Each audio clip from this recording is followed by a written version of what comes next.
Oke Mbak, mau nanya lagi nih. Nah jadi untuk jadi psikolog itu pertama harus S1 psikologi dan S2-nya psikologi Di zaman saya. profesi. Ya, di zaman saya. Di zaman Mbak. Oke. Berapa lama itu Mbak prosesnya Mbak menjadi psikolog?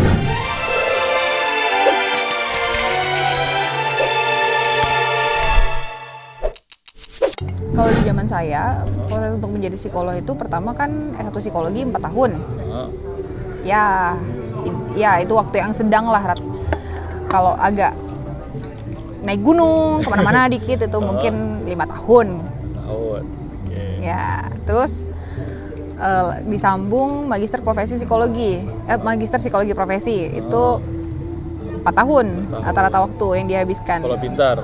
Enggak, itu standar sih, standar. Kalau dia pinter banget Einstein nih, dia tidak ada waktu untuk naik gunung, tidak ada waktu untuk main ke pantai, apalagi di Jogja ya, say. Jadi ya bisa lah dia 3 tahun mungkin, 3,5 tahun. Itu Ngomong-ngomong naik paling gunung cepat. itu Anda jangan-jangan ya? Iya, itu saya memang. Kayak saya selesai 3 tahun 10 bulan ya. Oke. Jadi kurang lebihnya ya kalau langsung cepet tanpa jeda dari S1 ke S2 mungkin bisa lah 8 tahun. 8 tahun udah cepet. Tapi kalau di teman-teman saya sih juga rata-rata 9 tahun ya. 9 tahun. Itu udah ideal sih. Itu udah standarnya segitu. Makanya jangan heran kalau banyak psikolog perempuan belum nikah, umur 28 tahun belum nikah ya. Sibuk kuliah. Jadi Mbaknya belum menikah. Menunggu nih. Oke guys, ini jomblo nih, mulai dipinang. Enggak, saya enggak jomblo. Oke, Mbak. Jadi harus ngambil S2 magister profesi. Bisa nggak S2 aja, Mbak?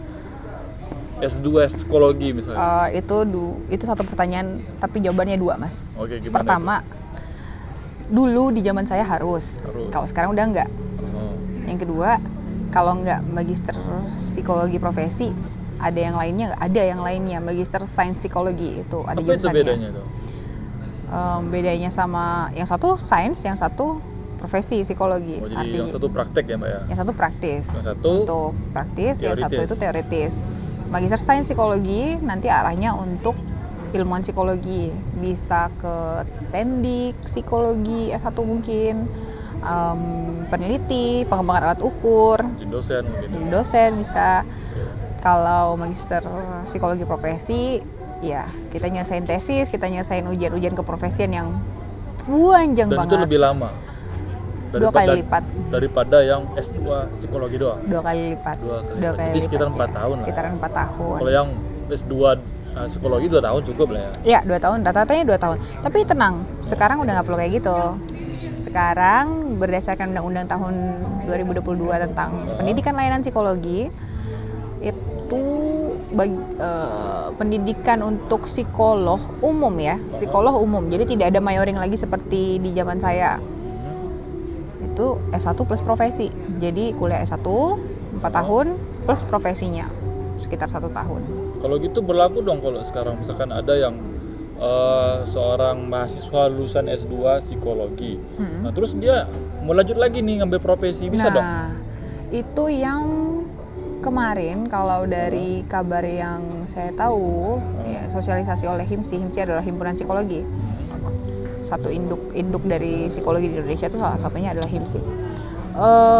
Itu belum ditetapkan tuh, belum ada yang membuka kelas sambung kayak gitu. Jadi ada. Sekarang itu masih baru diberlakukan yang S1 plus profesinya di Indonesia. Dan belum ada lulusannya karena baru ada jurusan ini di tahun 2023. Kebetulan kalau di Jogja salah satu yang sudah ada layanan yang sudah ada kelas psikologi profesi ini di Universitas Mercubuana Yogyakarta. Oke, seberapa mahal sih biaya kuliah psikologi sampai jadi psikolog? Itu gimana? Jawaban saya tidak relevan untuk di perkuliahan psikologi saat ini. Perlu diingat ya.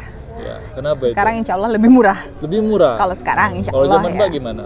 Karena sekarang kan cuma ada 1 plus profesi aja, nggak perlu S2 untuk jadi psikolog. Kalau di zaman saya tidak bisa menyebutkan harganya, tapi ya lumayan. Ya lumayannya berapa gitu kan? biar adik-adik di rumah bisa. Soalnya nggak mempersiapkan. relevan, jawaban saya itu tidak relevan dengan perkuliahan psikologi yang sekarang. Cuman kalau S1-nya mungkin bisa dikira-kira aja kali ya. Di zaman saya S1 psikologi ini non profesi ya. Kalau di total bisa sekitaran 100-an lebih, antara 100-150. 150-an lebih. Iya. Oke. Iya. Luar biasa ya. Tapi itu memang worth it loh Mbak ya, sama apa itu? Sama Ya, ilmu itu yang didapat. Sangat worth it kalau benar-benar Benar-benar. bersungguh-sungguh dalam mengikuti perkuliahan. Cuman kalau sambil naik gunung, Nggak apa-apa naik gunung, tapi sakit sekali. nggak apa-apa juga sering. Oh gitu. Asal jangan otaknya ketinggalan di gunung. Oh. Nggak apa-apa, Oke. nggak apa-apa. Itu ya satu Mbak ya. Kalau S2 gimana? Itu kira-kira berapa sih habisnya? 2 kali lipat. 2 kali lipat. Jadi sampai Hampir. 300 dong berarti. Ada sampai 300 juta. Hampir 2 kali lipat. Hampir bukan. Hampir lah. Sekitar. Kalau di total dengan biaya hidup, kosan. Tapi sangat bervariasi sih sebenarnya Mas. Tergantung orang sih. Bergantung dengan gaya hidup. Iya. Gaya hidupnya seperti apa.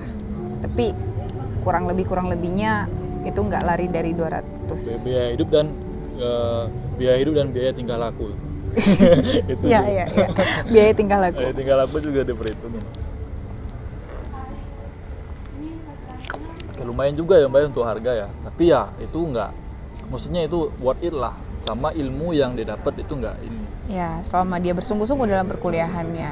Makanya kalau ngambil kuliah psikologi, wah, Eling, inget-inget biaya kuliah Anda tidak murah. Iya, Kuliahlah yang sungguh-sungguh. Oke. Nah, ini kalau di psikolog ada nggak dia spesialisasi gitu kan di bidang-bidang gitu kan? Kalau kita berbicara berdasarkan regulasi pemerintah, psikolog itu belum ada sebutan spesialisasi. Oh gitu. Jadi sebutannya apa? Belum ada gimana ya? Kalau di Indonesia dan ini di angkatan saya angkatan 2019, itu belum ada spesialisasi untuk kuliah magister profesi psikologi. Yang ada adalah majoring, kita sebutnya majoring. Jadi minat bidang utamanya apa? Ada gitu pembagian itu Mbak. Nah, pembagian itu ada Apa aja tuh, Mbak? kalau di Indonesia majoringnya tuh ada 3. 1 psikolog pendidikan, psikolog perusahaan industri organisasi, kemudian psikolog klinis. Oh, ada 3 itu ya Mbak. Jadi Ada 3 bedanya itu. 3 itu apa Mbak bedanya? Bedanya peminatannya aja sih. Peminatannya? Beda sih, sesuai namanya ya, itu menunjukkan minat masing-masing orang yang mengambil jurusan tersebut. Kalau di pendidikan berarti berminat di dunia pendidikan, artinya konteks psikologi dalam dunia pendidikan yang akan lebih banyak dibahas di sana. Terus kalau di perusahaan industri organisasi ya akan lebih banyak membahas prinsip-prinsip psikologi dalam konteks perusahaan, industri atau organisasi.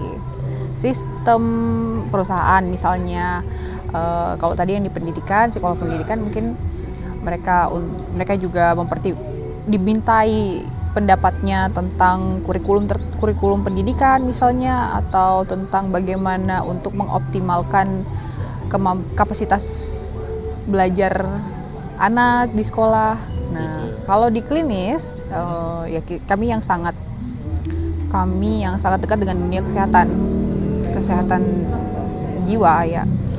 Dan kalau di Indonesia sendiri, psikolog yang diakui sebagai tenaga kesehatan itu adalah psikolog klinis, karena ya ini berdasarkan undang-undang juga ya, sudah ada undang-undang yang menetapkan bahwa psikolog klinis adalah bagian dari tenaga kesehatan. Artinya kalau di psikolog klinis itu ada beberapa hal yang perlu diperhatikan.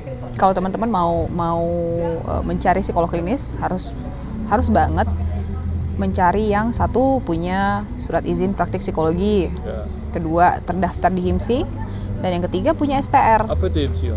HIMSI itu himpunan psikologi. Oh, ada himpunannya lagi, ada organisasinya. Organisasi Se-Indonesia. Se-Indonesia itu sudah tersistem dan semuanya bisa diakses by online. Nah, yang terakhir kalau di psikolog pendidikan sama psikolog PIO itu masih berlakunya tuh hanya 2 tadi ya. Mereka hanya perlu SIPP dan punya memastikan bahwa mereka anggota HIMSI. Ada SPP-nya juga, ada surat SSP, surat sebutan psikolog. Itu juga harus dipastikan ya, karena ada beberapa kali saya menemukan kalau klien nih datang, mereka merasa mereka ke psikolog, tapi ternyata yang didatangi itu bukan psikolog. Nah, kalau di klinis tambahan satu lagi yang perlu dipastikan, bahwa tenaga psikolog tersebut atau psikolog klinisnya itu harus sudah mempunyai STR. Apa itu STR? Surat tanda registrasi. Jadi kalau STR itu dikeluarkan oleh Konsil Tenaga Kesehatan Indonesia. Artinya psikolog klinis yang memiliki STR itu ya valid, legit, bahwa dia diakui oleh negara, karena KTKI atau Konsil Tenaga Kesehatan Indonesia itu adalah yang ditunjuk oleh pemerintah.